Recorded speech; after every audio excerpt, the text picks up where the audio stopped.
Assalamualaikum. Good morning, everybody. Welcome to Jio Pakistan with Huma and Abdullah. And this is the last working day of 2023. और अगर आज का ये last working day of 2023 Pakistan के जीत के करीब पहुंचकर और फिर कल इंशाल्लाह जीत कर ख़त्म हो जाए तो फिर क्या ज़बरदस्त इख्तिताम होगा। हम हैं सारे तो क्रिकेट लवर्स ही।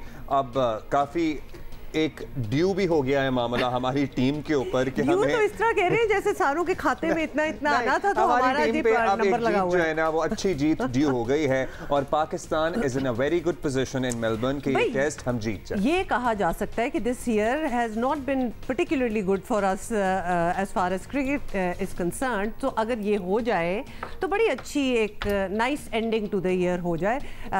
ड्यू है या नहीं है ये मुझे नहीं पता, but we would love it. तो पाकिस्तान टीम अगर हमें ये तोहफा दे दे जो कि लग रहा है इंशाल्लाह। आई डोंट वांट टू से और आपको पता है कि बाबर आजम भी मौजूद हैं। जब हम आके बैठे थे तब तक तो मौजूद थे। आई होप कि अभी भी मौजूद ही हैं। अच्छा, सो बाबर आजम क्रीज पर मौजूद हैं एंड और हम तो कल परसों से ये कह रहे हैं and you know we would like this year to end on a good note for him as well, because वो एक वर्ल्ड क्लास हमारे फेवरेट क्रिकेटर हैं, हमारे कप्तान रहे हैं in different formats, लेकिन नहीं रही अच्छी परफॉर्मेंस। पाकिस्तान को जब जीत की ज़रूरत है बहुत अरसे से वो परफॉर्म नहीं कर पा रहे हैं। This can be his day, this can be his match and this can be a boost for him क्योंकि अभी to start the next year at a very good note, at a high note, exactly, because अगले साल भी बहुत cricket अभी तो ये मतलब सिलसिला चलता ही रहेगा। तो ये ना होना कि साल की एंडिंग भी हो रही हो और उनकी परफॉर्मेंस भी इतनी खास ना हो। इन एनी केस चले उनकी परफॉर्मेंस को थोड़ा सा साइड पे रख दें तो Pakistan is in a promising situation right now. Indeed it is. Let's talk about that. Australia की टीम है वो 262 रन बनाकर आउट हुई थी। शाहीन आफरीदी और मीर हमजा भाई जबरदस्त बॉलिंग का इन्होंने मुजाहिरा किया। चार खिलाड़ियों को उन्होंने आउट किया है और ये कहा जा सकता है कि मेलबर्न टेस्ट पर के शिकार किया है पर खच्चे उड़ा दिए। That is your thing ना। मैं हशर नशर कर दिया, बेड़ा गर्क कर दिया। I'm not much of a शिकारी myself, तो वो तो आपकी बातें होती है ना। तो anyway जी चार उन्होंने आउट किए हैं और आउट ठीक है और किया भी वही है। तो ये कहा जा सकता है कि मेलबर्न टेस्ट पर पाकिस्तान की जो गिरफ्त है ना वो अगर बहुत मजबूत नहीं है तो कमजोर भी नहीं है, वैसे अच्छी है। शान मसूद ने शानदार नेस्ट सेंचुरी स्कोर करके बैटिंग लाइन को सहारा दिया है और फिर वो आउट हो गए ऑलमोस्ट 60 पे। सफ़र अभी लंबा है और बैटर्स अगर जिम्मेदारी का मुजाहरा करके खेलते रहे ना तो मेलबर्न टेस्ट जो है जीतना पाकिस्तान के लिए मुश्किल नहीं है। And this would be a historic win for Pakistan. Senior sport journalist मेजबान प्रोग्राम स्कोर याह्या हुसैनी हमारे साथ मौजूद हैं। Would you agree with us? हम जरा ज्यादा ऑप्टिमिस्टिक हैं। याह्या हम ऑप्टिमिस्टिक भी हो गए हैं लेकिन कभी कभार हमें लगता है कि हम कबल अज़ वक्त बहुत सी जो है ना चीज़ें कहना शुरू कर देते हैं। हमें लग रहा है हम अच्छी जगह पे हैं। आरबी कोई शक नहीं है इसमें। हुमा आपको सबसे पहले तो अस्सलाम वालेकुम और अब्दुल्ला वालेकुम सलाम जी। और शुरुआत इस टेस्ट मैच की वेरी फर्स्ट डे से अच्छी हुई है और आपको याद होगा कि जो डे बिफोर यस्टरडे हम लोग बात कर रहे थे और आई थिंक मेरा ख्याल है पहला दिन था टेस्ट मैच का और मैंने कहा था कि हमारे बॉलर बहुत अच्छी बॉलिंग कर रहे हैं। तो देखिए बात दरअसल ये क्रिकेट खेलना, क्रिकेट पर बात करना और क्रिकेट को समझना ये एक अलग अलग सा फिनोमेना है, अलग अलग सी केमिस्ट्री है। और मैंने आपको वेरी फर्स्ट डे ही कहा था कि हमारे बॉलर्स ने इस टेस्ट मैच में अच्छी बॉलिंग की है और इस टेस्ट मैच में अगर आज आप यहाँ खड़े हैं कि 318 रन चेस कर रहे हैं और आज इस वक्त आप जीत के दरवाजे के ऊपर मौजूद हैं और अब चाबी आपके हाथ में है और आपने इस ताले को खोलना है अपनी परफॉर्मेंस के साथ, तो बाबर आजम के ऊपर आप बहुत ज्यादा डिपेंड कर रहे हैं। शान मसूद ने आपको एक फ्लाइंग स्टार्ट दे दिया है और अब बाबर आजम जिस तरह के बैट्समैन हैं जिनको एक बड़ी इनिंग की जरूरत है, जिनको ऑस्ट्रेलिया में पाकिस्तान को जिताकर जो है वो बहुत कुछ अचीव करना है। अभी रिजवान आने वाले बैट्समैनों में शामिल है, सलमान अली आगा हैं, फिर पाकिस्तान की टेल है जिसमें ठीक ठाक बैटिंग करने वाले हैं। तो सब अगर अपना हिस्सा डालें तो हम वो कर सकते हैं जो 40 साल से हम मेलबर्न में कर नहीं पाए। Absolutely, this is going to be historic. ये जरा हिस्ट्री पे आपसे बेहतर कौन हमें बता सकता है कि इंशाल्लाह अगर हम ये मैच जीत जाएंगे तो इसकी क्या इंपॉर्टेंस होगी और ये कितना बड़ा ब्रेक थ्रू होगा हमारे लिए। अब्दुल्ला आखिरी बार हम 40 साल पहले जीते हैं मेलबर्न क्रिकेट ग्राउंड के ऊपर टेस्ट मैच अगेंस्ट ऑस्ट्रेलिया और लास्ट टाइम हम ऑस्ट्रेलिया में टेस्ट मैच जीते हैं 1995 में जब हमने सिडनी में ऑस्ट्रेलिया को शिकस्त दी थी। तो तब से लेकर अब तक 28 साल हो चुके हैं ऑस्ट्रेलिया में हमें जीते हुए और सिडनी में जब हम 95 में जीते थे अंडर द कैप्टनसी वसीम अकरम, उसके बाद से हम ऑस्ट्रेलिया में जीतना तो दूर की बात है ऑस्ट्रेलिया में कोई टेस्ट मैच ड्रॉ भी नहीं कर पाए हैं, यानी जब भी हम ऑस्ट्रेलिया में खेले हैं हम हार ही जाते हैं। तो ये जो टीम है पाकिस्तान की, जिसके बारे में रिकी पॉन्टिंग ने कहा था कि उनको लगता है कि 2019 में जब ऑस्ट्रेलिया की टीम पाकिस्तान आई थी तो उनकी बॉलिंग बहुत ही फारिग थी, लेकिन उन्होंने कहा मैं अपने अल्फाज वापस ले रहा हूँ, क्योंकि उनको लगता है कि ये जो 2023 की बॉलिंग है ना, ये पाकिस्तान की हिस्ट्री की कमजोर तरीन बॉलिंग है। और अब आई थिंक रिकी पॉन्टिंग ये सोच रहे होंगे कि ये कमजोर तरीन जो बॉलिंग है उसने नाको चने चबा दिए हैं ऑस्ट्रेलिया को, और इंशाल्लाह वो हिस्ट्री भी बनाएगी और मेलबर्न में ऑस्ट्रेलिया को हराएगी। मीर हमजा ने 4 विकेटें हासिल की, शाहीन भी ऑफ कलर थे, बड़े अरसे से ऑफ कलर थे। आपको लगता है कि if you have seen, I am sure you have seen, कि शाहीन का रिदम और कॉन्फिडेंस वापस आ रहा है? देखिए अब्दुल्ला, मैं थोड़ा सा हैरान था उन तबसरों के ऊपर, उन तज्जियों के ऊपर जो कह रहे थे कि जी शाहीन की रफ्तार कम हो गई। तो शाहीन की रफ्तार तो कभी भी 150 किलोमीटर फी घंटा की रही नहीं। रफ्तार से ज्यादा लाइन और लेंथ के इश्यूज पे लोग ज्यादा वैसे इनकी तनकीद कर रहे थे। देखिए अब्दुल्ला, बात दरअसल ये है कि वो हमारे प्रीमियर बॉलर हैं, और शाहीन शाह अफरीदी जब 2021 में हमने दुबई में इंडिया को हराया था और अपने फर्स्ट स्पेल में 3 खिलाड़ियों को आउट किया था शाहीन ने। फिर उनके बारे में ये मशहूर हो गया कि जब वो पहला ओवर करते हैं तो आपको विकेट लेकर देते ही हैं, फिर वो नहीं लेकर दे सके विकेट। और अगर इस सीरीज में भी आप देखें तो उनकी गेंदों पर जिस तरह कैच ड्रॉप हुए हैं, इस टेस्ट मैच में आप 318 चेस कर रहे हैं, कैच खेल में ड्रॉप होते रहते हैं, पकड़े भी जाते हैं। अगर वो कैच अब्दुल्ला शफीक पहले पकड़ लेते वार्नर का, या अब्दुल्ला शफीक मिचमाश का कैच पकड़ लेते सेकंड इनिंग में, तो स्टोरी शायद डिफरेंट होती। बट अब स्टोरी अभी भी अच्छी है। अच्छा, लेकिन आई वाज जस्ट थिंकिंग, आप रिकी पॉन्टिंग की बात कर रहे थे तो ये पाकिस्तान के लिए मौका बड़ा अच्छा है तोड़ जवाब देने का। अब मैं इतना मुंह नहीं तोड़ रही थी लेकिन एटलीस्ट एक जवाबी फायर तो हो ही सकता है ना, क्योंकि हमने पहली इनिंग्स में भी कहाँ रोका ऑस्ट्रेलिया का, और अभी भी तो you know this is a very good reply, और अपने काम से ही रिप्लाई जो है वो करना चाहिए। अच्छा, what do we have to do exactly? हम जिस तरह हम मोहतात खेलते रहें और बस टिके रहें और चलते रहें, तो it is very much there in our hand. देखिए अब्दुल्ला, आजकल की ये जो क्रिकेट है इसको मॉडर्न डे क्रिकेट कहते हैं। हमारा और इंडिया का टेस्ट मैच एक साथ शुरू हुआ बॉक्सिंग डे के ऊपर। हमारी कारकर्दगी आपके सामने है, और इंडिया की टीम में जो सूरमा है, रोहित शर्मा, विराट कोहली, शुभमन गिल, आपको पता है कि 3 दिन में ही वो टेस्ट मैच हार गए, इनिंग्स और 32 रन। और वहां पर जो क्रिकेट थी वो बिल्कुल अपनी दीवार के ऊपर अपनी नाकामी को देख रही थी इंडिया की टीम। लेकिन हमारी टीम, हमारी क्रिकेट आपके सामने है। मैं आपके सामने एक वाकया शेयर करना चाहूंगा। 2018 लॉर्ड्स के मैदान पर विकेट कीपर सरफराज अहमद की क़यादत में हम टेस्ट मैच खेल रहे थे, और मुझे अच्छी तरह याद है वो जो लॉर्ड्स का ग्राउंड है ना, वहां पर जो मीडिया बॉक्स है वो कैप्सूल उनका मीडिया बॉक्स है। तो टेस्ट मैच से एक दिन पहले मैंने वहां पर देखा रमीज राजा और वकार यूनुस खड़े हुए थे, और वो दोनों बात कर रहे थे कि यार ये तो फारिग तरीन टीम है और इससे कमजोर टीम इंग्लैंड में कभी आई नहीं है। और वो दोनों ये बात कर रहे थे कि यार इनको तो ना, उन्होंने सिर्फ मुंह पे ही गेंद रखना है और ये फारिग हो जाएंगे। और उसके बाद आपको पता है वो टेस्ट मैच पाकिस्तान जीत गया, और फिर मैंने उन्हीं लोगों को पाकिस्तान टीम की तारीफ करते हुए देखा। तो ये पाकिस्तान क्रिकेट टीम है, कभी बहुत अच्छा करेगी, कभी तवक्कुआत पर पूरा नहीं उतरती। और ऑस्ट्रेलिया में इस टीम की जो कारकर्दगी है वो आपके सामने है। शान मसूद मुश्किल हालात में इस टीम को लीड कर रहे हैं, आपके सामने इस टीम की बैटिंग लाइनअप है, लेकिन बॉलिंग वो मेरा ख्याल है कि इससे बेहतर हो नहीं सकती। आप ऑस्ट्रेलिया के बड़े बड़े पाकिस्तान के बॉलर वसीम अकरम, वकार यूनुस, वो नहीं कर पाए जो शाहीन शाह अफरीदी ने कर दिया, मीर हमजा ने कर दिया। अच्छा, आप अभी बैटिंग की बात कर रहे थे, शान मसूद का भी आपने तस्करा किया, बुनियाद तो हम देख ही रहे हैं उन्होंने रखी है, और अच्छा स्ट्राइक रेट उनका था। और शान मसूद के हवाले से ऑलमोस्ट जब उनको कप्तान बनाया गया टेस्ट क्रिकेट का पाकिस्तान में, और फिर ये पहला उनका ये टेस्ट जो था वो टेस्ट हो रहा है ऑस्ट्रेलिया में, तो बहुत से लोगों को ये भी था कि अब उनके सर डाल दिया गया है कि अगर हारे तो पहली बार प्रूव भी अपने आप को नहीं कर सकेंगे, लेकिन this will be good for him as well. Certainly, and he did so well. भी होगा, इंशाल्लाह हो जाए। पर उन्होंने 60 रन बनाए हैं। On the contrary, इमाम का बल्ला नहीं चल पा रहा है। 38 गेंदों पर उन्होंने फिर सिर्फ आज 12 रन ही बनाए, एंड बाबर भी अच्छा खेल रहे हैं, तेज खेल रहे हैं निस्बतन। 59 बॉल्स पे अब तक वो ऑलमोस्ट कोई 35 रन बना सके हैं। सो ये कोई डिसाइडेड स्ट्रैटेजी होती है प्लेयर्स के अमंग याहिया के भाई तुम अपना स्टाइल खेलो, या हम सब ज़रा तेज़ खेलने की कोशिश करेंगे, कि या सब ज़रा मोहतात होंगे और बस विकेटें नहीं गवाएंगे, या फिर it is individual style of playing? देखिए अब्दुल्ला, बात दरअसल ये है कि आपके ड्रेसिंग रूम में ना प्रोफेसर बैठे हुए हैं मोहम्मद हफीज।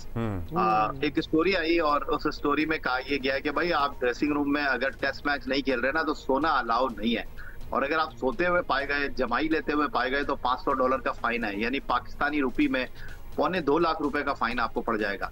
तो मोहम्मद हफीज जो है ना वो ये कह रहे हैं कि मॉडर्न डे क्रिकेट आप खेलें। वो कह रहे हैं, शाहीन आफरीदी कह रहे हैं कि आप भले से 25 रन करें, लेकिन अगर आप टीम के लिए करेंगे ना तो वो 100 रन से ज्यादा इंपॉर्टेंट होंगे।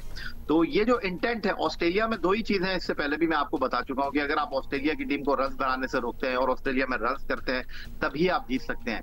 तो ये जो आपको पॉजिटिव इंटेंट नजर आया है फर्स्ट इनिंग में, जो 90 रन की पार्टनरशिप थी अब्दुल्ला शफीक की, कैप्टन शान मसूद की, उन्होंने रन्स करने की कोशिश की। और आप इस इनिंग में देखें बाबर आजम को, बाबर आजम के ऊपर लोग तनकीद करते थे कि जी वो ओवर द टॉप आकर नहीं मारते, निकल कर नहीं मारते, शेल में रहते हैं। आज उन्होंने नेथन लियोन को निकल कर जो है सर के ऊपर से चौका मारा। तो उनको भी इस बात का इदराक है कि इस पिच के ऊपर अगर आपने खड़े रहना है तो रन्स करना है, स्कोर बोर्ड पर नंबर्स को चेंज करना है, अदरवाइज आप जीत नहीं सकते। तो बाबर आजम बहुत अच्छा खेल रहे हैं, शुरू में थोड़ा सा शेकी थे। लेकिन याहिया तो आपकी तो इस सारी बात से काफी हद तक क्रेडिट जो है वो प्रोफेसर हफीज को भी जा रहा है, बिकॉज वो भी एक तरह की लीडरशिप ही है जहां इतनी कमांडिंग पोजीशन हो, इतना डिमांड किया जा रहा हो टीम से और टीम डिलीवर कर रही हो। बिल्कुल हुमा, इसमें कोई शक शुबे की गुंजाइश नहीं है, बस वो डंडा लेके नहीं बैठे हुए। हाँ। बाकी वो उन्होंने सब कुछ वही रह गया है। ख्याल है कि बैठे में है, हाँ, मतलब वही रह गया है, बाकी तो सब कुछ अच्छा ये वैसे निस्बतन हम ये भी बता दीजिएगा साथ ही कि ये चौथे दिन जो है वो बैटिंग जरा निस्बतन आसान होती है मेलबर्न में, इट इज सेट सो, या पिच पे डिपेंड करता है बेसिकली। टेस्ट क्रिकेट कहीं भी हो ना अब्दुल्ला, वहां पर तीसरे दिन बैटिंग करना निस्बतन आसान होती है, लेकिन चौथे दिन आप टारगेट चेस कर रहे हैं, एक एक रन के लिए लड़ाई हो रही है। और यहाँ पर ऑस्ट्रेलिया के कैप्टन पैट कमिंस को आप देखें, फर्स्ट इनिंग में भी उन्होंने क्रूशियल टाइम पर अपनी टीम को विकेट लेकर दी, यहाँ पर भी उन्होंने 2 विकेटें लेकर अपनी टीम को दी हैं।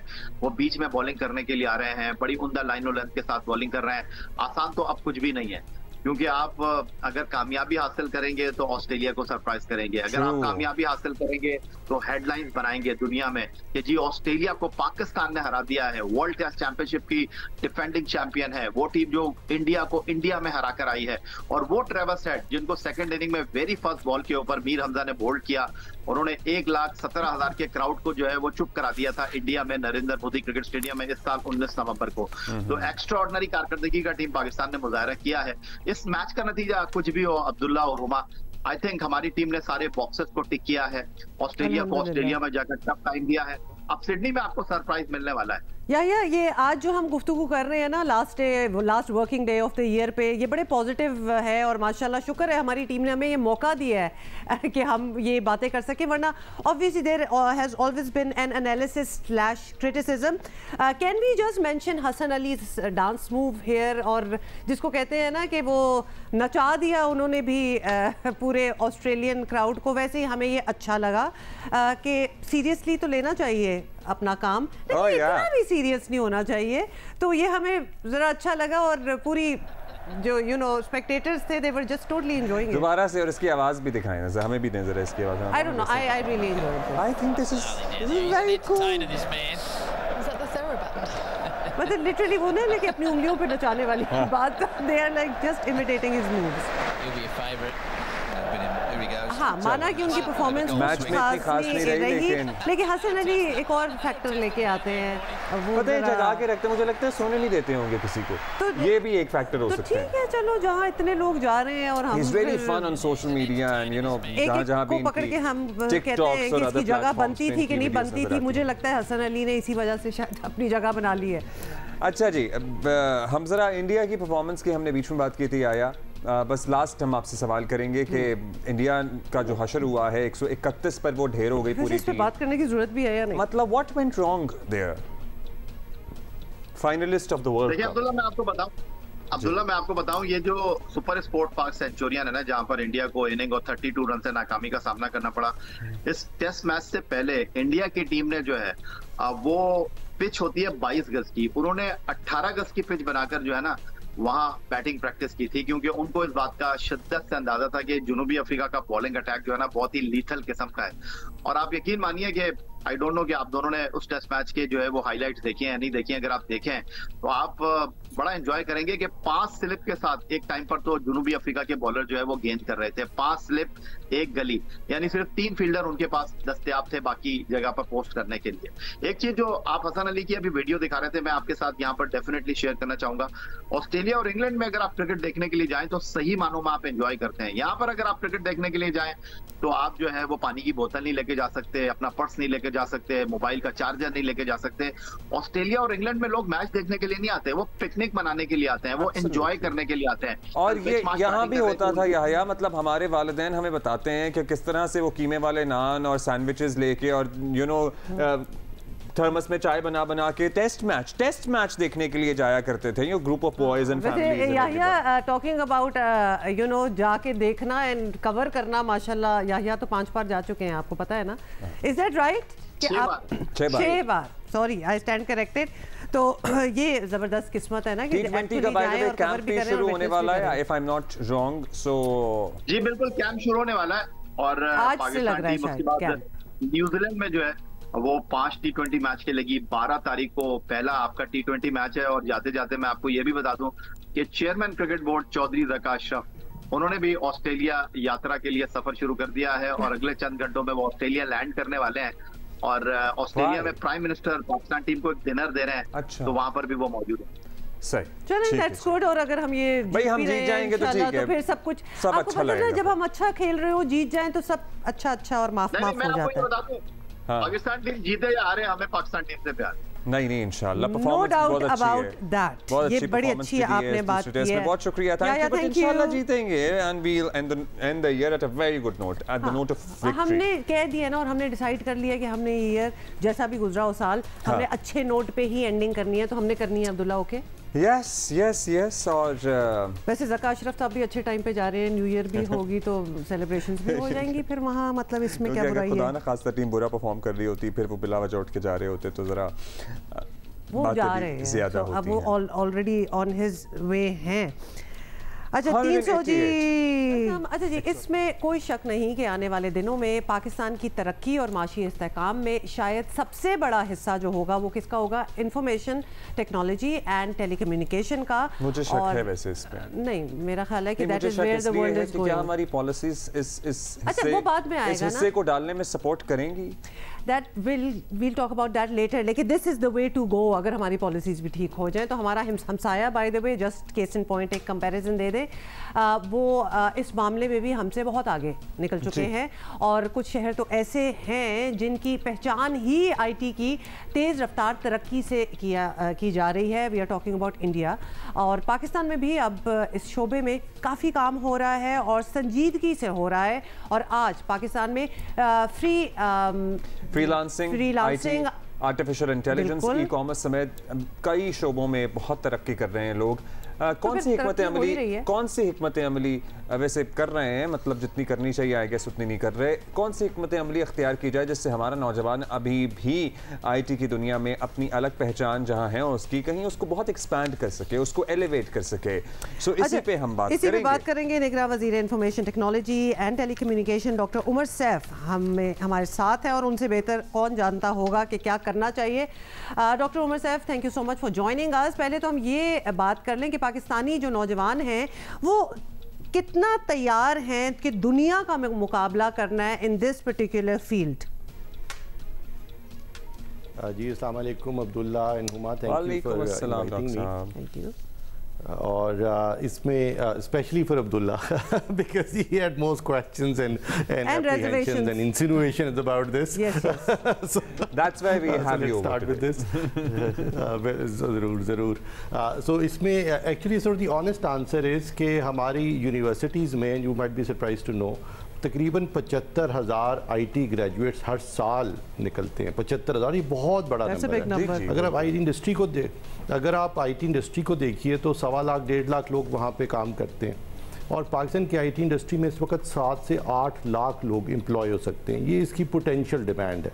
हमारी जो इंडस्ट्री ग्रो नहीं कर रही उसकी एक बहुत बड़ी वजह यह है कि हम उसको ट्रेन मैन पावर नहीं दे पा रहे। तो हालांकि यूनिवर्सिटीज़ में 75,000 बच्चे ग्रेजुएट कर रहे हैं, तो फिर ट्रेन मैन पावर क्यों नहीं दे पा रहे? नहीं, इसमें सर ये तो हमारी यूनिवर्सिटीज़ के अंदर जिस नोयत की हम एजुकेशन डिग्रीज दे रहे हैं उसमें से देखिए 75,000 में से 2-3-4,000 लोग इमीडिएटली एम्प्लॉयबल हैं। इसमें कबाहत ये है अब्दुल्ला के अब क्योंकि ये एक ऐसी इंडस्ट्री है जिसमें आपको ग्लोबली कंपेटिटिव होना पड़ता है। अगर आप कोई आदमी अपनी कंपनी में हायर करते हैं और आप उस सॉफ्टवेयर एक्सपोर्ट पे उसको लगाते हैं तो उसकी बाहर के जो क्लाइंट्स हैं $28, $30, $32 पर आवर पे करते हैं। अच्छा, अब सवाल ये है कि वो एक पाकिस्तानी सॉफ्टवेयर डेवलपर के लिए $32 दें या इंडियन सॉफ्टवेयर डेवलपर के लिए दे दें या यूक्रेनियन सॉफ्टवेयर डेवलपर के लिए दे दें या कोई आयरलैंड में सॉफ्टवेयर डेवलपर के लिए। तो ग्लोबली कंपेटिटिव इकॉनमी है, स्टैंडर्ड रेट्स हैं per hour of software development, तो आपको ग्लोबली competitive और अच्छा होना पड़ेगा to be able to make that kind of money and therefore we need to train this man power. तो अब हम करने ये चले हैं कि पहली बार पाकिस्तान में ये 10 दिन के अंदर बहुत इसमें प्लानिंग हुई है। हम पाकिस्तान वाइड एक टेस्ट कंडक्ट करने चले, एक स्टैंडर्डाइज्ड क्वालिटी मेजरमेंट टेस्ट, कि ये जो हमारे जो ग्रेजुएट्स हैं जो आपका सवाल है कि क्यों वो अच्छी क्वालिटी के नहीं या हैं तो कहाँ पे हैं, किस चीज़ में उनको वो पीछे रह गए हैं। तो एक हम स्टैंडर्डाइज क्वालिटी टेस्ट करने चलें और जो बच्चे ये टेस्ट पास करेंगे जो कि 7 या 10 जनवरी को अब स्केड्यूल्ड है कंट्री वाइड तमाम IT ग्रेजुएट्स के लिए जो कि 7वें सेमेस्टर के आखिर में इस वक्त इनरोल्ड है और एक सेमेस्टर रहता है उनका ग्रेजुएशन से पहले, उनका ये टेस्ट कंडक्ट होगा और अब IT इंडस्ट्री के साथ मिलके 20 से 25,000 लोगों को इंडस्ट्री में प्लेस किया जाएगा। तो वो बच्चे जो टेस्ट पास करेंगे और टॉप के 20-25,000 बच्चे होंगे उनको इंडस्ट्री में को-ऑप प्रोग्राम मतलब 6 से 9 क्रेडिट यूनिट्स का आखिरी सेमेस्टर में इंडस्ट्री में प्लेस किया जाएगा। एक तो ये कि इंडस्ट्री को हम ये मैन पावर प्रोवाइड करेंगे, यूनिवर्सिटी उनको एकेडमिक क्रेडिट यूनिट दे रही होगी, और दूसरा जो क्लासरूम एजुकेशन है IT के अंदर जो इंडस्ट्री की नीड्स है क्योंकि वो थोड़ी सी हमेशा आउट ऑफ फेज होती है और ये नेचुरल भी है, तो वो ब्रिज भी हो जाएगा गैप। तो इस वक्त जो बड़ी इंटरवेंशन है वो ये कि हम अपनी यूनिवर्सिटीज़ की जो क्वालिटी का मसला है कि ये बच्चे ग्रेजुएट हो रहे हैं बहुत बड़ी तादाद में, लेकिन IT इंडस्ट्री कहती है मैं ये बच्चे दस्तियाब नहीं, तो इसको ब्रिज किया जाए। अब गोल ये है कि अभी ये जैसे हमको बताया कि 25,000 बच्चे भी प्लेस होंगे नेक्स्ट सेमेस्टर अंदर 25,000 and so on and so fourth. तो हम अगले 2 साल में 2 लाख लोग ट्रेन करने चले हैं इस मयार के कि IT इंडस्ट्री में उनको इंडक्ट किया जा सके। अच्छा डॉक्टर उमर साहब, इससे 2 बातें समझ आ रही हैं और हम ऑब्वियसली थोड़ी सी इसमें क्लैरिटी इसलिए चाहेंगे because a lot of young people are watching us right now. एक तो सॉरी टू से कि हमारी क्वालिटी ऑफ एजुकेशन भी इस चीज़ से ही पता चल गई कि इवन इन दिस इंडस्ट्री जो बच्चे ग्रेजुएट होकर निकल रहे हैं वो मतलब उनको फिर भी इतने वो क्वालिटी उनकी एजुकेशन नहीं है कि उनको फ़ौरन एम्प्लॉय किया जा सके, उनको दोबारा से रीट्रेन करना होगा। आप जिस टेस्ट की बात कर रहे हैं स्टैंडर्ड क्वालिटी मेजरमेंट टेस्ट, ये एक स्टैंडर्डाइज टेस्ट होगा और इसके बाद वो ट्रेनिंग करेंगे या जॉब्स पे लगेंगे? इसके बाद उनको इंडस्ट्री में अप्रेंटिसशिप दी जाएगी, इंटर्नशिप समझ लीजिए या को-ऑप प्रोग्राम समझ लीजिए। तो वो तमाम लोग जो कि इस टेस्ट में पेयर होंगे और पास होंगे with a certain percentage of grade, उनको हम खुद प्लेस करवाएंगे IT इंडस्ट्री के अंदर। उनको एकेडमिक क्रेडिट यूनिट्स यूनिवर्सिटी से मिलेंगे, उनकी ग्रेजुएशन की रिक्वायरमेंट ये बना दी गई है, उनको छोटा सा स्टाइपेंड भी मिलेगा और जो कंपनियाँ उनको इंटर्नशिप देगी गवर्नमेंट उनको भी मराद देने चलिए। तो एक पूरा प्रोग्राम तश्कील दिया कि हर सेमेस्टर के एंड पर जो बच्चे ग्रेजुएट करने के पास हैं उनको इंडस्ट्री का एक्सपीरियंस भी दिया जाए और इंडस्ट्री को मैन पावर प्रोवाइड की जाए। So your training program is apart from this testing service, right? जी ऑफ कोर्स। ये पहले तो सर इसको अब देखिए मेजर करना ज़रूरी है। जैसे आपका सवाल है कि 75,000 बच्चे हैं तो इंडस्ट्री क्यों कहती है मैं 4-5 हज़ार बच्चे हर साल सिर्फ मुयस्सर होते हैं, ये कहाँ पे इतना बड़ा तफावत है। तो उसको तो एक तो मेजर करना ज़रूरी है, एड्रेस करना ज़रूरी है और उसके बाद ऑफ कोर्स होगा ये कि वो यूनिवर्सिटियाँ जहाँ पे बच्चे ये टेस्ट नहीं पास कर सकेंगे उनकी एक्रेडिटेशन के ऊपर सवाल उठेगा। वो सारे वो जो हमारा अपना यूनिवर्सिटीज़ का क्वालिटी एश्योरेंस का मैकेनिज्म है, we need to very carefully look at this and you are absolutely correct कि we need to be real about this कि अगर IT इंडस्ट्री नहीं ग्रो कर रही और ये एक service based globally competitive industry है। देखिए ये इस तरह नहीं कि आपने यहाँ पे टेक्सटाइल बना लिया या यहाँ पे राइस पॉलिशिंग कर ली या इस तरह से, ये तो जिस तरह डॉक्टर को सारी उम्र अपने आप को अपग्रेड करना पड़ता है, इसी तरह IT इंडस्ट्री में भी जो लोग हैं उनको सारी उम्र अपने आप को अपग्रेड करना पड़ता है। It is a constant journey. वो तो अपग्रेड तो खैर वो बाद में होगा, पहले जरा शुरुआत तो होना, तो शुरुआत के लिए भी वो एक लेवल होना चाहिए। एंड डॉक्टर साहब correct me if I am wrong, हमें इसलिए भी अपना स्टैंडर्ड ऊपर करना पड़ेगा even right at the beginning because competition देखिए कि अगर रीजनली अगर हम देख लें तो इंडिया कहाँ है, किस लेवल पे है और हाँ एग्जैक्टली और हम क्यों नहीं उस लेवल पे। Global market players are already in India, they have their offices in India, they have manufacturing, Apple is making iPhones in India, so Yes. ये बिल्कुल दुरुस्त बात है। देखिए कि इंडिया की सॉफ्टवेयर एक्सपोर्ट का 168 बिलियन डॉलर की है, हमारी जो ऑफिशियल एक्सपोर्ट है वो तकरीबन 2.6 बिलियन, $2.5 बिलियन की, 2.6 बिलियन डॉलर्स की है। लेकिन देखिए कि हमने और बड़ी इंटरवेंशन ये की। एक तो हम ये मैन पावर को अब ट्रेन करेंगे यूनिवर्सिटीज़ के अंदर, ताकि जब जो ग्रेजुएट करें तो इसको इंडस्ट्री रिक्रूट कर सके। तो पहली इंटरवेंशन ये है, और उसमें हम उसको अप्रेंटिसशिप में चेंज करेंगे और होपफुली फिर वो जॉब्स में चेंज होगी इन्हीं बच्चों के लिए।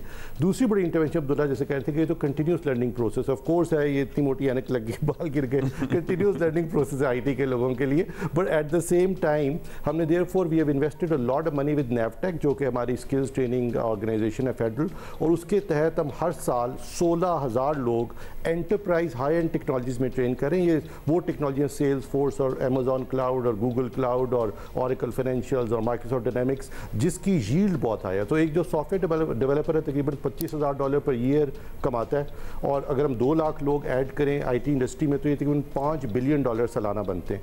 अगर हम ये 16,000 लोग इसके अलावा ट्रेन करने चले, it is a very big segment. आप थोड़ा सा ऐड कर दीजिएगा इसमें। अब यहाँ पे भी लोग, बाज़ बच्चे जो हैं वो बड़ा ज़बरदस्त अमेज़ॉन पे काम करके और अपना गुजर बसर कर रहे हैं, but it is not easy, it is not accessible. हम अमेज़ॉन से चीज़ खरीद नहीं सकते, तो लोग कहते हैं कि भाई अमेज़ॉन पे चीज़ बेचना कितना मुश्किल काम होगा।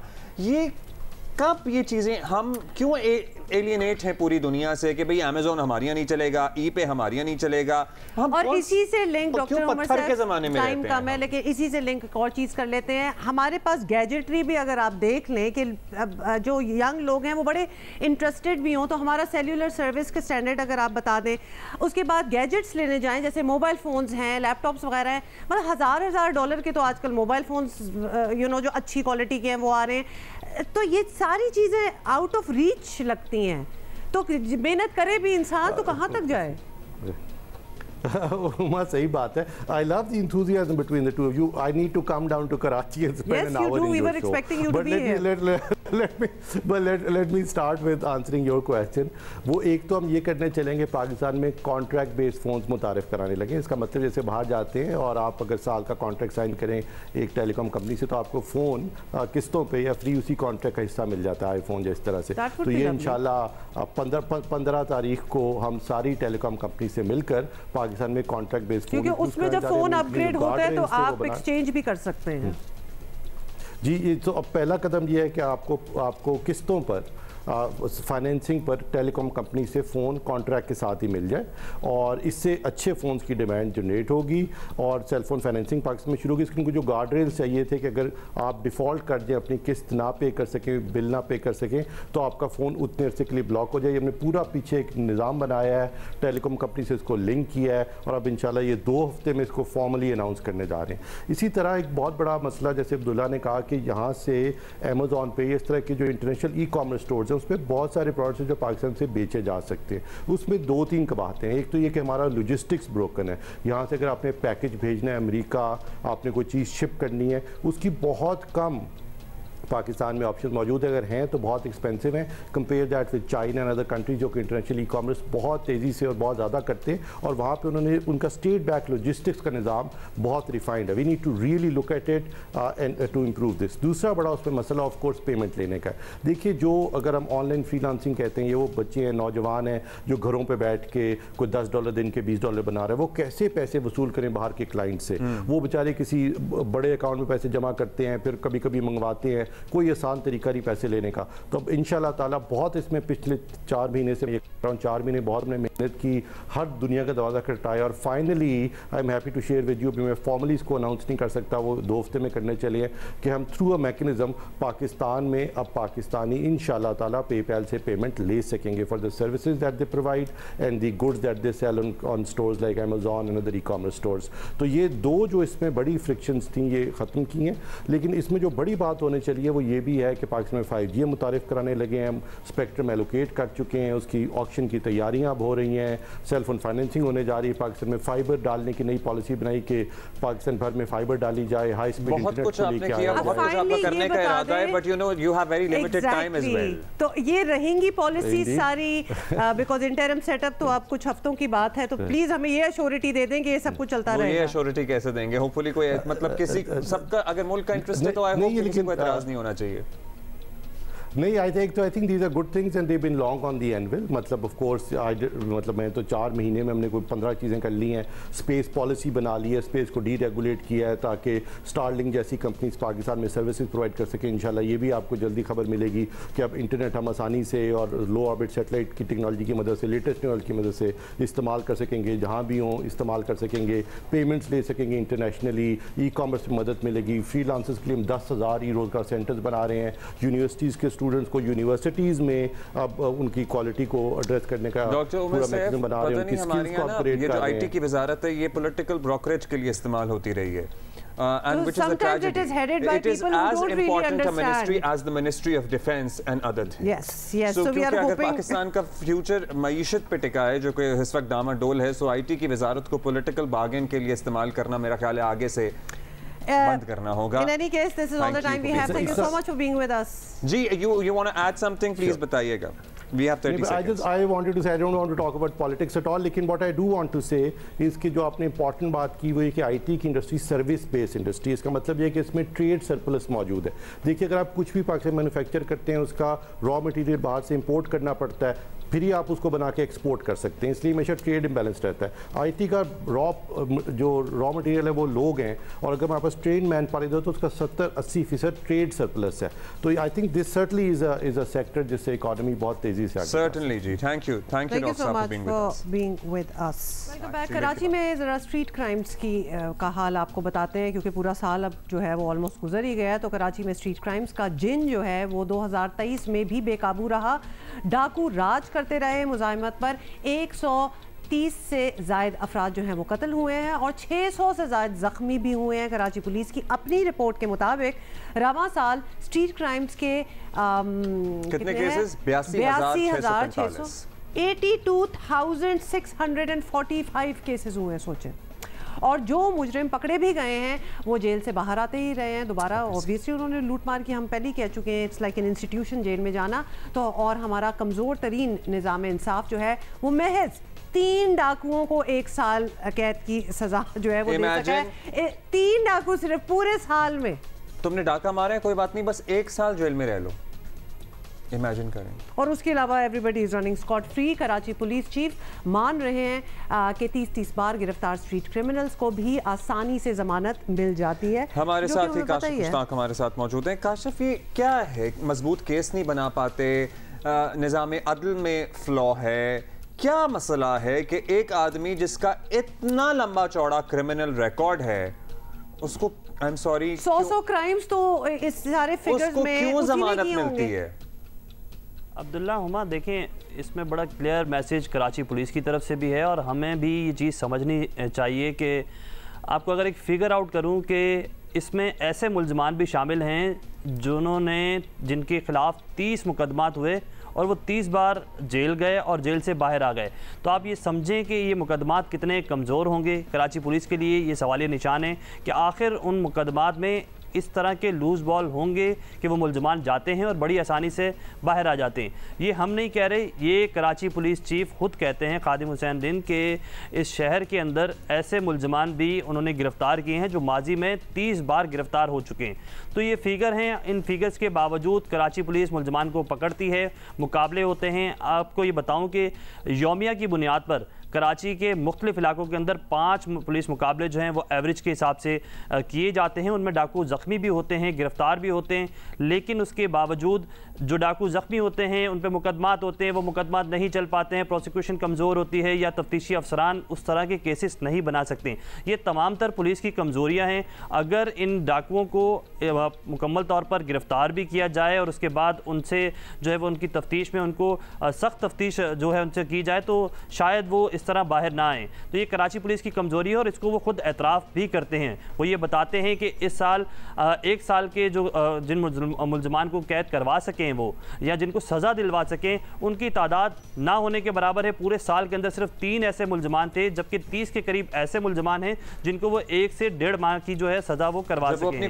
मानते हैं तो एग्जैक्टली अगर मान गए हैं कोताही और ये डॉन्टिंग किस्म के फिगर्स हैं तो करना क्या, इस बारे में रेक्टिफाई किस तरह करना है, इसका कोई प्लान बनाया है इन्होंने कि अगले साल हम ये करेंगे? एटलीस्ट केसेस तो इतने मजबूत बनाएं कि सजाएं हो पक्की। देखिए, हम इसको थोड़ा सा माजी से अगर कंपेयर करें तो माजी के जो आईजी सिंध थे गुलाम नबी मेमन, उनकी जानिब से सिर्फ एक मोटिव रखा गया था कि वो तफ्तीश को मजबूत करें, जो तफ्तीशी अफसरान हैं उनको मजबूत करें, उनको उसका बजट दिया जाए कि जिसकी वो तफ्तीश करते हैं। लेकिन हम ये देखते हैं कि वो माजी में उनका दावा था, उनकी जानिब से ये कोशिश की गई थी, वो कोशिश अच्छी की गई थी। जो मौजूदा आईजी सिंध हैं, जब उनसे इस तरफ से बात करते हैं तो उनकी जानिब से ये मौक़िफ़ इख्तियार किया जाता है कि वो तो निगरां सेटअप के हैं, वो इस मामले में सोच रहे हैं, उनके पास बाकायदा इख्तियार नहीं है। अगर इख्तियार नहीं है तो तफ्तीश कैसे बेहतर होगी? हम ये सवाल उनसे बारहा करते हैं और उनसे पूछते हैं। निगरां सेटअप के वजीर थोड़ी हैं, वो तो आईजी पुलिस हैं। मतलब उनके पास क्यों नहीं है? उनके पास वो क्यों क्या नहीं है? मजे का फेज वैसे वो सूरत हाल है, कमाल है। वो कहते हैं जी बस हमने इलेक्शन कराने और कुछ नहीं करेंगे। मे बी हमारा एक वन पॉइंट स्ट्रेटजी है। Kashif, I am sorry, we are short on time today, thank you for being with us, but it is tragic. पूरे साल में सिर्फ 3 डाकुओं को, जिस शहर में 82,500 मुकदमात वारदातों की रिपोर्ट हो रही है, वहाँ 3 डाकुओं को सजा हुई है एक साल की, बस इससे ज़्यादा नहीं हम देंगे। मुल्क में आम इंतखाबात की तैयारियाँ आखिरी मराहिल में दाखिल हो रही हैं और ऐसे में सिक्योरिटी खदशात में भी इजाफा देखा जा रहा है। दहशतगर्दी के बढ़ते वाक़यात रियासत के लिए चैलेंज बने हुए हैं। कल कोर कमांडर्स कॉन्फ्रेंस में भी दहशतगर्द ग्रुपों की पड़ोसी मुल्क में महफूज पनागाहों पर तशवीश का इजहार किया गया। वाज़ेह किया गया कि दुश्मन कुव्वतों के इशारे पर मुल्क को गैर मुस्तहकम करने वाले दहशतगर्दों और उनके सहूलतकारों से रियासत पूरी ताकत से निपटेगी। सिक्योरिटी मसाइल के अलावा मुल्क की मईशत तारीख के मुश्किल तरीन दौर से गुजर रही है और इस माहौल में अवाम सियासी जमातों से ही तवक्को करते हैं कि वो कोई काबिल अमल प्लान दें। अब तक पीपल्स पार्टी ने मंशूर दिया है जिसके 10 निकात, मंशूर में से 10 पॉइंट्स उसके बिलावल भुट्टो ने जलसे में सामने रखे। इसमें डायरेक्ट सब्सिडी से लेकर बहुत कुछ गरीबों को मुफ्त देने के वादे भी हैं और ये मंशूर सामने आया। नारे तो बहुत अच्छे हैं लेकिन काबिल अमल क्या है, इस पर सवालात उठ रहे हैं। और बिलावल का कहना खुद क्या है? इस पे हमने तो सवाल उठाया लेकिन बिलावल भुट्टो जरदारी इसके काबिल अमल होने में शक नहीं रखते। सुनिए क्या कहा गया। हमने अपने पार्टी का मंशूर तैयार किया। हमारा एक्सपीरियंस की बुनियाद पे पाकिस्तान पीपल्स पार्टी ने ऐसे 10 नुकात सामने रखे हैं जो अब ये हमारा ख्वाब है कि आगे जाके जब अल्लाह ताला हमें मौका देगा कि हम ये पूरा पाकिस्तान में इस किस्म का कार्य करना चाहते हैं। साथ साथ आपको ये भी बता दें कि ज़मीनी हकायक ये हैं कि आलमी बैंक के सीनियर अहलकार ने कल साफ तौर पर कहा कि पाकिस्तान का माशी मॉडल नाकारा हो चुका है। माशी तरक्की के फ़वाइद महज अमीर तबके तक महदूद हैं। पाकिस्तान अपने साथी मुल्कों से बहुत पीछे रह गया है। गुर्बत में जो कमी आई थी अब उसमें दोबारा इजाफा हुआ है और देखा जाए तो इन बातों में कोई मुबालगा नहीं है। 40% से ज़ायद रिकॉर्ड महंगाई आलमी बैंक के अहलकार के बयानात की तस्दीक कर रही है और ज़राए बता रहे हैं कि मुस्लिम लीग नून भी जल्द मंशूर का ऐलान करने वाली है। तवक्को की जानी चाहिए कि ये मंशूर महंगाई में कमी, रोज़गार देने समेत मईशत की बेहतरी के लिए एक ठोस जो है वो मंसूबा बंदी पर मुश्तमिल हो। ऑब्वियसली वी आर होपिंग कि सारों की इसी तरह ही हो। हमने आपको कल बताया था कि उन्होंने आवाम से अपनी सजेशंस भी मांगी हैं, काफ़ी देर से मांग रहे हैं और बाकी उनके मुताबिक कल बाय द वे मरीम औरंगज़ेब साहिबा का इरादा था कि आज वो हमारे प्रोग्राम में आएंगी, लेकिन उसके बाद से कल से हम उनसे रब्ता करने की कोशिश कर रहे हैं। चाहते तो हम ये हैं ऑब्वियसली कि हमारे पार्टी उनसे रब्ता हो नहीं पा रहा बात है। करें। अच्छा जी, लेकिन पीपल्स पार्टी का मैनिफेस्टो जो आया और उसमें से 10 निकात सामने आवाम के सामने रखे गए, इस पे हम बात करेंगे। सईद गनी साहब और उसके बाद मज़हर अब्बास साहब भी हमें ज्वाइन हमारे साथ मौजूद हैं। सईद गनी साहब, पाकिस्तान पीपल्स पार्टी ने जिस 10 निकाती एजेंडे का ऐलान किया है, बताया गया कि हुकूमत में आकर आवाम को क्या कुछ दिया जाएगा, कैसी कैसी इमदाद होगी, उसमें वोकेशनल ट्रेनिंग का भी जिक्र है, एनर्जी पार्क्स का भी जिक्र है। सर, बिजली की सर्टन यूनिट्स तक मुफ्त फराहमी, सब्सिडी, इनकम सपोर्ट वगैरह, इसकी कॉस्ट क्या आएगी? क्योंकि आने वाली हुकूमत को भी IMF प्रोग्राम में जाना पड़ेगा। That is a writing on the wall. So कैसे मैनेज होगा? देखें, एक तो मैं ये वजाहत कर दूं कि ये जो 10 नुकात हैं, ये तो एक हमारे मैनिफेस्टो के आप 10 अहम नुकात कह सकते हैं, जिसमें बताया गया है कि यहाँ जो गरीब लोग हैं, मजदूर, मेहनतकश किसान हैं, उनके लिए क्या किया जाएगा, जिनको हेल्थ और एजुकेशन की सहूलतें चाहिए उनको क्या क्या कुछ दिया जाएगा। बाकी जो हमारा मंशूर है उसके अंदर तफसील से तमाम चीज़ें मौजूद हैं और उसमें आपको बहुत सारी जो आपकी जवाबात हैं वो मिल जाएंगे। लेकिन मैं बता दूं कि जैसे चेयरमैन साहब ने भी प्रेस कॉन्फ्रेंस भी की और उसमें उन्होंने ये बताया कि 1500 अरब रुपए की जो सब्सिडी है वो मुख्तलिफ मदों में दी जाती है। हम उन सब्सिडीज़ को डायरेक्टली कोशिश करेंगे कि उन लोगों तक ट्रांसफ़र करें, उन लोगों तक पहुंचाएं जो इसके मुस्तहक हैं, जिनकी इनको ज़रूरत है। एग्रीकल्चर सेक्टर में सब्सिडी दी जाती है लेकिन बराह रास्त किसानों को नहीं दी जाती। हम उसको बराह रास्त किसानों को देने की बात करेंगे। इसी तरह जो बेनज़ीर इनकम सपोर्ट प्रोग्राम है वो इस वक्त तो पूरी दुनिया में रिकगनाइज़ किया जाता है। पीपल्स पार्टी ने शुरू किया, जब शुरू हुआ था तब भी इस पर लोग मजाक उड़ाते थे, लेकिन वो सिर्फ लोगों तक पैसे पहुँचाने की बात नहीं है, उसके अंदर डिफरेंट कंपोनेंट्स हैं जिसके ज़रिए उन तमाम फैमिलीज़ को जो अंडर प्रिविलेज्ड हैं या बिलो दी पॉवर्टी लाइन रह रही हैं उनको इतनी सहूलियात देनी है, उनको हुनर सिखाना है, उनको तालीम देनी है, उनको रोज़गार देना है ताकि वो अपना जो स्टेटस है उसको थोड़ा सा बेहतर कर सकें और पॉवर्टी लाइन से वो ऊपर आ जाएं। तो एक कम्प्रीहेंसिव प्लान उसका भी था। जो मजदूर कार्ड की उन्होंने बात की है वो ऑलरेडी सूबा सिंध में हमने एक पायलट प्रोजेक्ट के तौर पर काम उस पर शुरू किया हुआ है और ये बहुत बड़ा एक इनकलाबी काम है। इंशाल्लाह ताला वो भी हम करके दिखाएंगे और हमें उस पर काफ़ी सारी वर्किंग की है। अब वो हमारे मुल्क में ये रहा है कि ऐसा नहीं है कि पैसा खर्च नहीं होता, पैसा खर्च होता भी है और मैंने जिस तरह बताया कि 1500 अरब रुपए तो आप सब्सिडी दे रहे होते हैं, उस पैसे को हमने बेहतर तरीके से मैनेज करके उन लोगों तक पहुंचाना है जो उसके ज़्यादा मुस्तहक है। अच्छा गनी साहब, आप पैसे की बात कर ही रहे हैं तो इस पर भी हम बात कर लेते हैं, क्योंकि पीपल्स पार्टी जो कुछ अवाम के लिए करना चाहती है वो काबिल अमल तब ही करार पाएगा जब ये भी पता हो कि इसके लिए इतना ढेर सारा पैसा कहाँ से आएगा। तो क्या मुख्तसर आप बता सकते हैं कि इनकम जनरेशन का प्लान क्या है? बिकॉज ऑब्वियसली वो होगा तो आगे बात चलेगी। देखिए, एक तो मैं ये बता दूं कि लोग सूबा सिंध पर बहुत तनकीद करते हों, बहरहाल उनकी अपनी मर्जी और ख्वाहिश है, लेकिन जो सवाल आपका है उसका जवाब सूबा सिंध की हुकूमत की पिछली कारकर्दगी। मैं सिर्फ आपको ये बताऊं कि हेल्थ सेक्टर में मिसाल के तौर पे जो NICVD है, जब भी विफाक के पास थी तो शायद 1 अरब रुपए से भी कम पैसे जो हैं वो NICVD को मिलते थे, जिससे लोगों का मुफ्त इलाज हुआ करता था। आज जब वो सूबाई हुकूमत के पास है तो हम उसको शायद 20-25 अरब रुपए दे रहे हैं। तो जाहिर है कि ये पैसा सिंध हुकूमत ऑलरेडी दे रही है, ये वो चीज़ नहीं जो कह रहे हैं कि हम कर देंगे, हम ऑलरेडी दे रहे हैं। SIUT में आप चले जाइए, उसमें और भी कई जगहों से फंडिंग होती है, लेकिन मेजर पार्टनर उनका जो है सिंध हुकूमत है। हमने ना सिर्फ SIUT कराची को ठीक किया बल्कि लाड़काना में, नवाबशाह में, सखर में उनके बड़े बड़े मराकज़ कायम किए, ये हम कर चुके हैं और वो चल रहे हैं। हमने NICVD के मराकज़ मुख्तलिफ जगहों पर कायम किए हैं। गंबट में जब हम आए थे तो एक हॉस्पिटल ज़रूर था लेकिन वो बहुत ही महदूद सहूलियात के साथ था। आज पिछले 15 साल में पीपल्स पार्टी ने उस गंबट के हॉस्पिटल को पूरा एक मेडिकल कॉम्प्लेक्स बना दिया है। बनाने की बात नहीं कर रहे हैं, बना दिया है, चल रहा है। तो हुकूमतों के पास इस किस्म के वसाइल मौजूद होते हैं कि वो बेहतर तरीके से अगर उन पैसों का इस्तेमाल बेहतर कर लें तो लोगों की ये सहूलियत फराहम कर सकते हैं।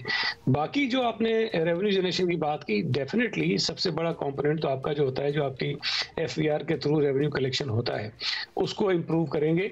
सूबा सिंध की हुकूमत ने, जब हमने सिंध रेवेन्यू बोर्ड बनाया आज से कोई 10-12 साल पहले, तो सिंध रेवेन्यू बोर्ड वो वाहिद शायद इदारा है पाकिस्तान का जिसने जो अपना टारगेट सेट किया था, हमने वो टारगेट अचीव किया है।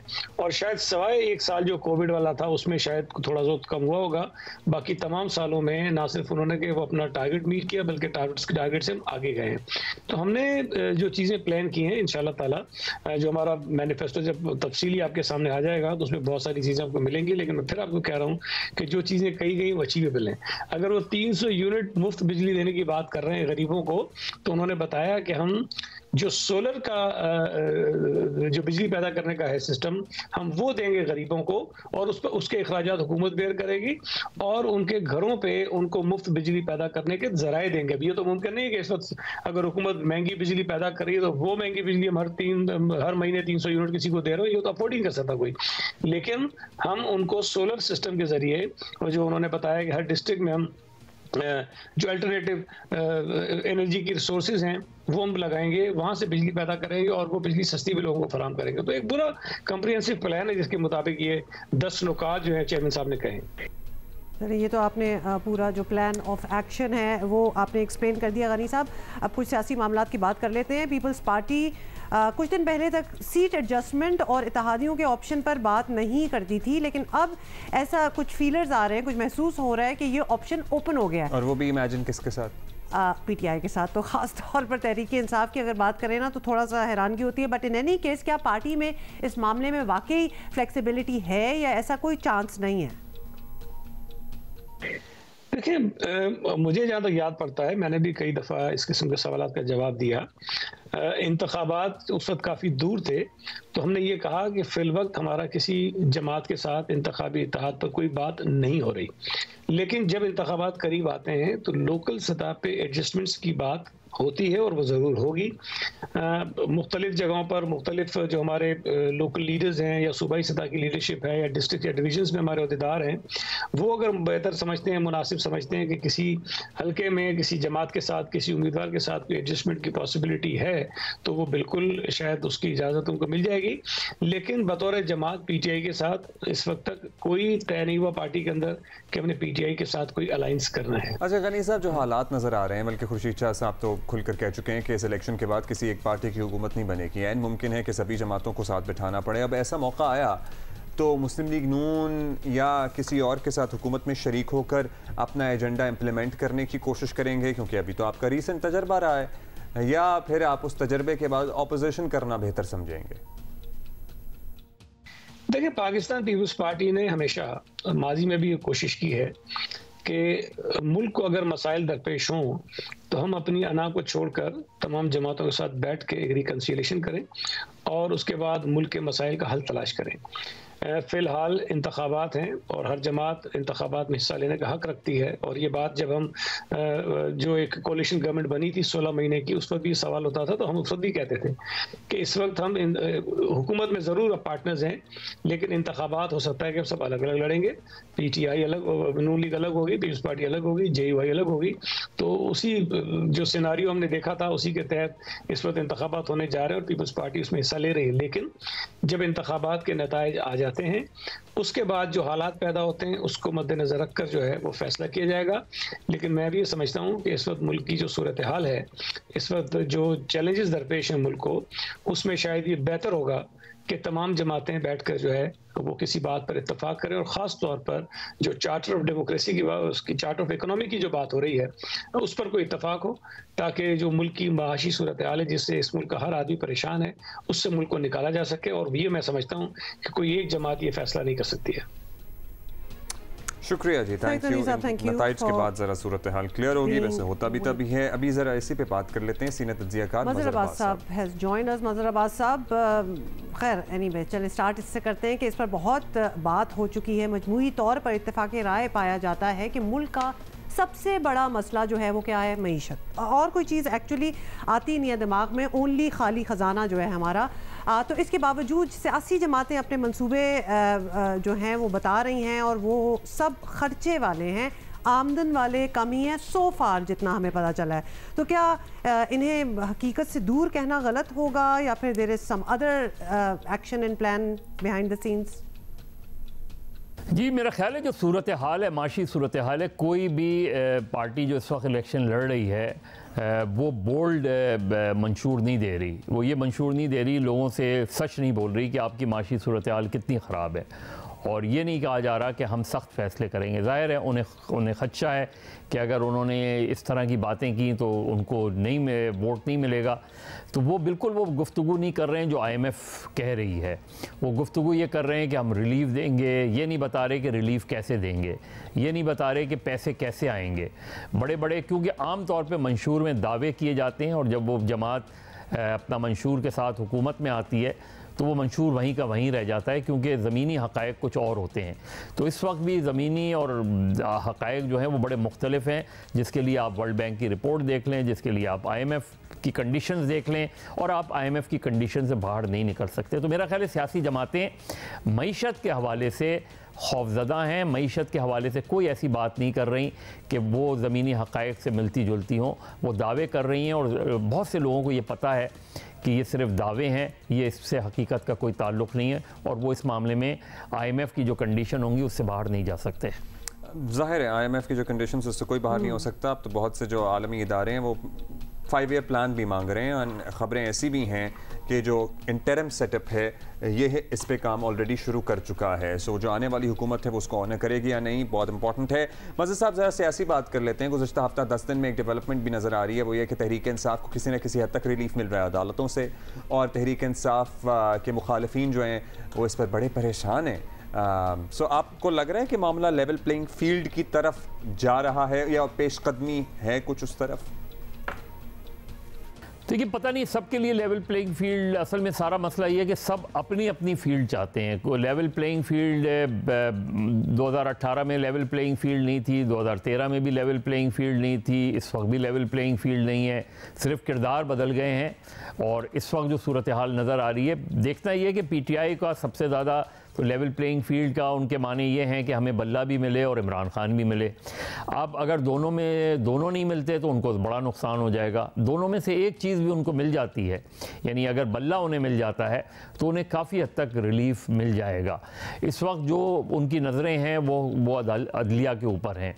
पेशावर हाई कोर्ट का डिवीज़न बेंच क्या फ़ैसला करता है, अगर वो इंडोर्स कर देता है सिंगल बेंच के फ़ैसले को तो ये एक और बड़ा रिलीफ होगा। उसके बाद ज़ाहिर इलेक्शन कमीशन अगर सुप्रीम कोर्ट जाता है और सुप्रीम कोर्ट का क्या फैसला होगा, ज़ाहिर फाइनल फैसला जो क्लियर होगी, सिचुएशन सही मानों में क्लियर होगी, वो हमें लगता ही है कि वो जनवरी के फर्स्ट वीक में या जनवरी के सेकंड वीक में, कम से कम 12 जनवरी से पहले सारी चीज़ें क्लियर हो जाएंगी कि किसको कितनी लेवल प्लेइंग फील्ड मिलने जा रही है। चलिए, फिर जनवरी का फर्स्ट वीक तो फिर अगला पूरा हफ्ता यही है। और ये बात हमें ज़रा फनी लगी कि हर किसी को प्लेइंग फील्ड नहीं चाहिए, अपनी अपनी फील्ड चाहिए। जी बिल्कुल ऐसे। अच्छा, मज़हर साहब ये भी बता दें कि एक तरफ तो 3 बड़ी जमातों की बात करें तो वो किसी ना किसी जाविये से विक्टिम कार्ड खेलती नज़र ज़रूर आ रही हैं और इलेक्शन इसी पर लड़ेंगी भी। लेकिन ये बात भी कुछ सर्कुलेट कर रही है कि इलेक्शन के बाद एक ऐसी हुकूमत बन सकती है जिसमें सबको कुछ ना कुछ हिस्सा या कोई ना कोई रोल जो है वो मिल जाए। तो क्या आपको ये लगता है कि ये हो सकता है और ये वर्केबल भी हो सकता है? देखिए, अभी कहना तो बहुत क़ब्ल वक्त है, लेकिन ये बात क्लियर है कि किसी को कोई सिंगल लार्जेस्ट पार्टी के तौर पे शायद उभर के नहीं आए। कोलिशन गवर्नमेंट आएगी। कोलिशन गवर्नमेंट जनरली एक कमज़ोर हुकूमत होती है। ज़ाहिर है आपको इत्तेहादियों, एक तरफ IMF का प्रेशर, वर्ल्ड बैंक का प्रेशर, इकनॉमिक प्रेशर, दूसरी तरफ आपके जो जिनके साथ आप इत्तेहाद बनाते हैं, छोटी जमातें, उनकी बारगेनिंग पोजीशन, आपकी काबीना का साइज़ बड़ा हो जाता है इसकी वजह से। तो मेरा ख्याल है बेहतर ये है, अब ये वोटर्स पे डिपेंड करता है, बेहतर ये है कि किसी भी एक जमात को, जिसको भी वो चाहें, सबको लेवल प्लेइंग फील्ड मिले और किसी एक जमात को अगर सिंगल लार्जेस्ट पार्टी के तौर पे आती है और वो कंफर्टेबली हुकूमत बनाती है, वो उसके मुकाबले में बहुत बेहतर होगा। और वो क्या पॉलिटिक्स करती है वो अलग बात है, लेकिन वो उसके लिए बेहतर होगा कि अपनी पॉलिसीज़ को इन्फोर्स करें। अगर कोलिशन बनती है तो यकीन जाने कि एक मरतबा फिर हम एक गैर मुस्तहकम पाकिस्तान की तरफ जाएंगे। लेट्स सी क्या होता है। लेकिन अभी तक तो यही आ रहा है मुख्तलिफ तज्ज़ियाकारों की कि भाई एक कोलिशन गवर्नमेंट ही बनेगी। और वैसे हर सियासी जमात अपने जीतने का दावा तो करती है और वो इस दफ़ा भी कर रही है।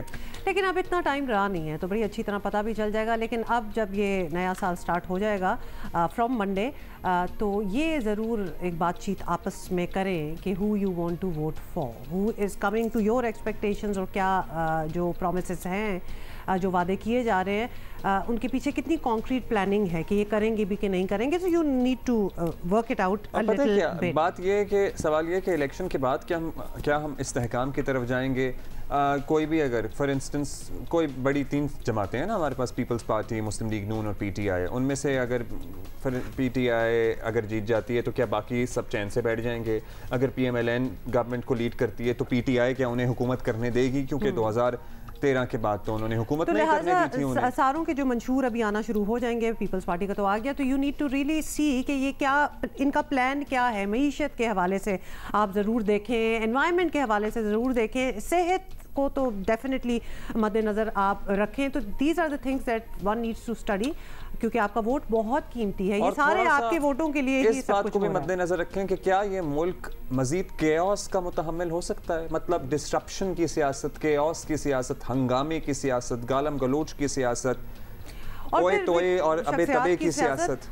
और फिर जात बरादरी इन सारों से बालातर हो के मुझे लगता है कि हमने गुज़श्ता एक और वी आर एट दैट, हम उस नहज पे पहुंच गए हैं, हम सब कुछ ट्राई करके हमने देख लिया है, everything has been tested and tried. हमने एक दिहाई में डिस्ट्रप्शन की सियासत की है, हमने एहतजाज की सियासत की है, हमने कोई चैन से बैठा ही नहीं इस मुल्क में। और फिर मंशूर तो एक चीज़ है, वो भी ज़रूर देखें, साथ साथ उनके माजी का रिकॉर्ड ज़रूर देखें कि पास्ट में उन्होंने क्या कहा है और क्या किया है। तो ये सारों की ये सारी चीज़ें इसको माइंड में रखते हुए एक डिसीजन मेकिंग होनी चाहिए कि आपका वोट किधर जाएगा। और क्या मंशूर दे रही हैं सियासी जमातें, हर जो भी हुकूमत आएगी उसको IMF के साथ एक मुआहिदा करना पड़ेगा at the end of the day. At the end of the day वो जितने भी वादे एंड में ना करें, पहले कर लें, तो वो क्या वादे करेंगे? वो जितने एग्जैक्टली जो भी वादे होंगे फिर वो एंड में तो वो उससे लिंक्ड होगा सारा मामला। सो बी स्मार्ट, पास्ट परफॉर्मेंस ज़रूर देखी जाए और उसके बाद फैसले जो हैं किया जाए। हम सेहत की बात कर रहे थे, सेहत एक बहुत बड़ा एक इशू है, एक something that really needs to be. भाई लाहौर और गिरदोनवा में ना कोई अजीब निमोनिया सा फैल रहा है,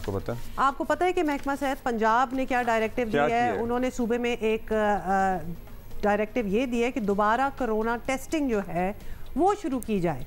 तो महकमा सेहत पंजाब ने सूबे के तमाम सरकारी अस्पतालों को ये डायरेक्टिव जो है वो भेज दिया है और महकमा सेहत पंजाब के मुताबिक एक दुनिया भर में एक्चुअली कोरोना केसेस में इजाफा हो रहा है और फिर एक नई वायरस भी एक उसकी एक जो कि वायरस ऑफ जो कि मैटर ऑफ कंसर्न क्या कहते हैं उसे, बस मैटर ऑफ इंटरेस्ट है से देखा चला जा रहा है उसको। लाहौर के अस्पतालों में तमाम मुश्तबा केसेस को कोरोना टेस्टिंग की जा रही है और ये है सूरत हाल। So everybody who is out there in Lahore, एक तो खुश्क सर्दी है, बहुत लोग मुतासर हो रहे हैं, please where a mask. Smog वैसे ही बेड़ा गर्क कर रही है लोगों का, क्योंकि सांस में वो बहुत ज़्यादा बेहतरी, मतलब इतना नुकसान नहीं होगा। अगर आप ह्यूमिडिफायर वगैरह नहीं ले सकते जो कि नहीं अफोर्डेबल है लोगों के लिए, तो आप क्या करें, घर में थोड़ी सी नमी पैदा करने के लिए, नमी भी क्योंकि खुश्क है ना बहुत ज़्यादा मौसम, सो आप तौलिया गीला करके और आप कमरे में किसी जगह लटका दें, सो उससे भी नमी इवेपोरेट होती रहती है और वो जो बिल्कुल खुश्की का एहसास होता है ना वो कम हो जाता है। एयर क्वालिटी इंडेक्स में इस वक्त वैसे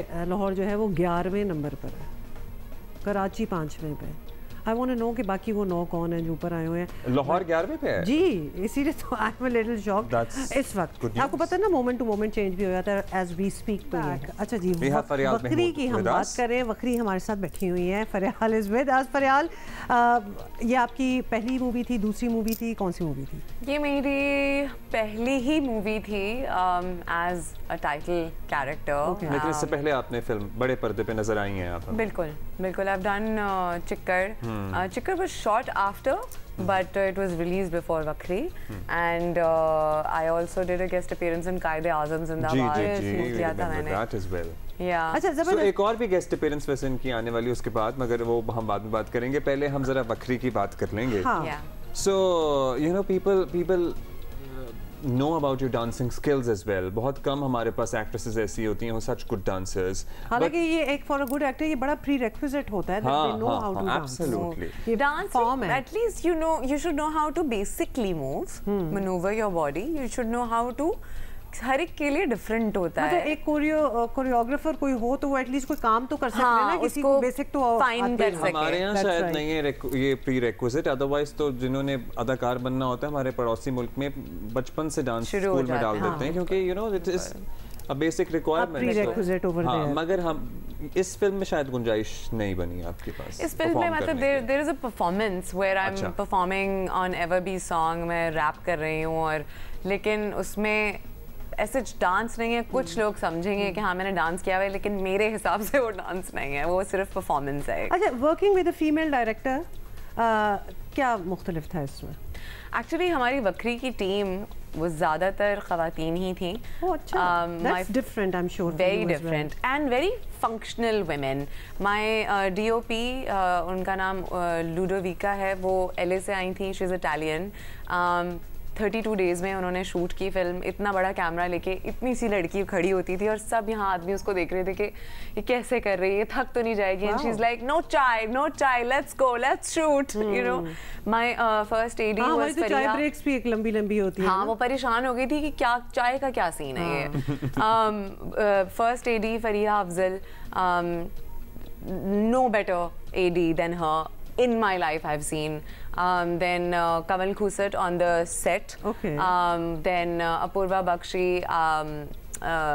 and it was all women. It was just all women. तो ये भी एक रीजन था कि आपने ये प्रोजेक्ट कहानी में भी कोई मर्द है मतलब बिल्कुल है सॉर्ट ऑफ हमारे मर्द भी औरतों जैसे हैं वो तो आपने शुरू में एक स्टोरी लाइन बताई में है ये तो सॉर्ट ऑफ मर्द भी होंगे नहीं बिल्कुल मर्द हैं लेकिन मेरे लिए क्या बहुत अच्छी और नई चीज़ थी क्योंकि सारी हम पढ़ी लिखी औरतें जब किसी डिसएग्रीमेंट में आते थे अगर शूट हो रहा है एक सीन और कोई एक डिसएग्रीमेंट हो रहा है जहाँ मैं कह रही हूँ I don't think that she is gonna do this I think she will do this या फिर लूडो कह रही है I am not gonna shoot it from here I am gonna shoot from here it was very like out there हम लोगों ने वो अंदर नहीं रखा assertive थे हाँ assertive but to a point where it's very negotiable and वो ख़वातीन वाली चीज़ नहीं आई कि वो उसने ऐसा नहीं किया मैं चुप कर जाती हूँ उसने वैसा नहीं किया बहुत तरीके का सेट था जहाँ आपने बोल दिया जो आपको फील हो रहा है उसने बोला जो उसको फील हो रहा है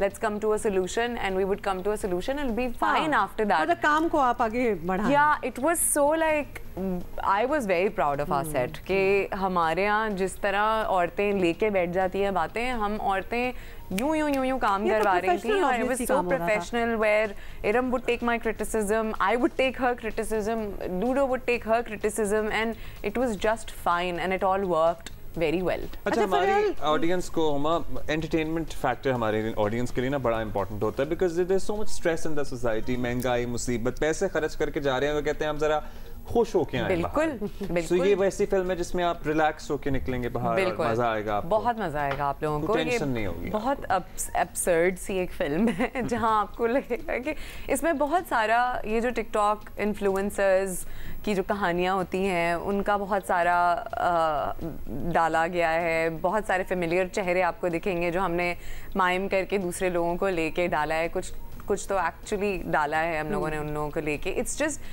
very fun and it's a very short film. It's not going to make you sit there. बहुत ही आला है. Yeah, it's under 2 hours. Yeah, barely 2 hours actually. तो आप मतलब कोई इंटरवल नहीं है आप बैठेंगे आप बहुत सारा हंसेंगे आपको सारी मैसेजिंग वगैरह सब समझ में आएगा and then you stand up with a message and it makes you think. It will make you laugh. It will make you cry. It will make you think.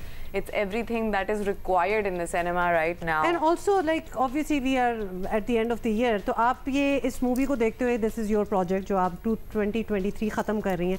You can justify it कि बड़ा अच्छा मतलब ये काम है. This is not a regressive काम. ये कोई 10 साल पुराना काम नहीं है. नहीं. ये बहुत new age और एक साल का खत्म होते हुए ऐसा ही काम होना चाहिए कि पाकिस्तान में ऐसी स्क्रीन पहले देखी गई है मैं खुद परेशान थी DOP भी इटालियन है DOP yeah she made sure and the editor is Aarti Bajaj who edited Tamasha Highway so it is very well put together अगर मैं फिल्म कर रही हूँ तो मैं ऐसे ही नहीं कर लूँगी अगर मैं स्क्रिप्ट ड्रामों की स्क्रिप्ट के साथ इतनी पिकी हूँ तो मैं फिल्म के साथ कितनी पिकी होंगी जहाँ मुझे लगता था कि ये थोड़ा एवरेज काम हो रहा है आई वुड टेल ये नहीं करना मुझे ये नहीं करना she I have given her very hard time but जबरदस्त it looks incredible to be great we are looking forward to proud of start to the new year आपकी ये फिल्म चले it's the first film coming out to the new year तो फरयाल की तरफ से ये तोहफा ही समझ लें कि साल भी शुरू हो रहा है इंशाल्लाह जब हम आपको मंडे को मिलेंगे तो नया साल शुरू हो चुका होगा और वो जो फेस्टिव सा माहौल होता है ना नए साल में तो आप ये फिल्म भी देखने जा सकते हैं अपनी फैमिली के साथ अपने दोस्तों के साथ that is it for today thank you Faryal thank you for being here best of luck with your film we gonna see you in the next year happy new year already happy new year bye